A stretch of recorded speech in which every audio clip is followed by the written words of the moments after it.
So today let's talk about diversifying happiness because I find it a really useful tool in imagining my identity in relation to life, and also a really relevant way of imagining the world and yourself in it to any type of job or career where you can quickly find your identity becoming solely that. So there's a term in finance called portfolio diversification. And essentially what that means is that you have a broad enough portfolio that it protects you from the dramatic rises and falls of the stock market. This means you won't get as rich as, say, if you put all your money in Amazon, but you also won't be as broke if you put all your money in Snapchat.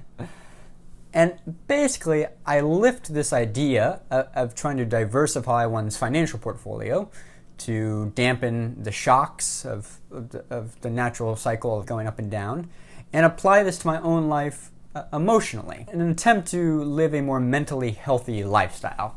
And I find this is a much better approach than maybe a mental health awareness dinner once a month.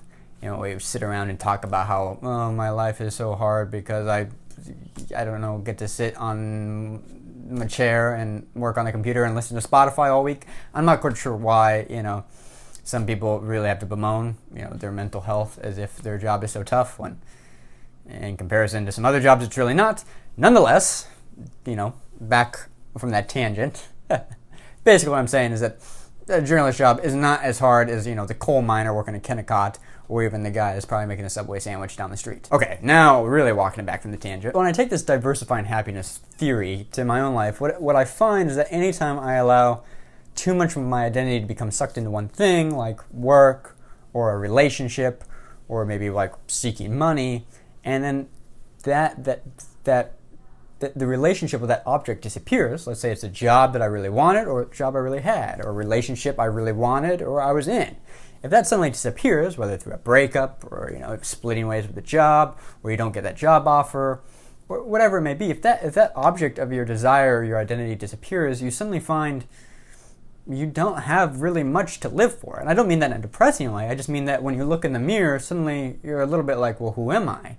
I viewed myself as a journalist at the New York Times, or I viewed myself as a husband, or as a wife, or as, the best friend of this person, or somebody that was rich. And in reality, what I find works best for me is to view myself as multifaceted, to imagine myself complexly enough to realize that my identity is not just in one thing, and that I'm, different things to different people.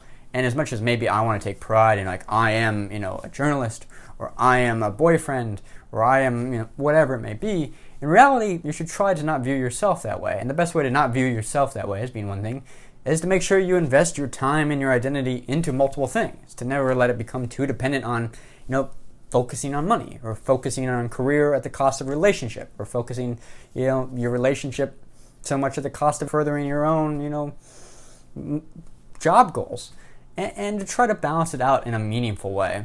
So anyway, it's somebody out there that's, entering a career that's very demanding and often, becomes associated with your identity. Hopefully this means something to you and you can take something away from this kind of theory of diversifying your happiness, because I find it very helpful. Anyway, that's all for today. We'll get back to more newsy stuff tomorrow. Thanks for watching, guys. Like, subscribe, click around for another video. Bye.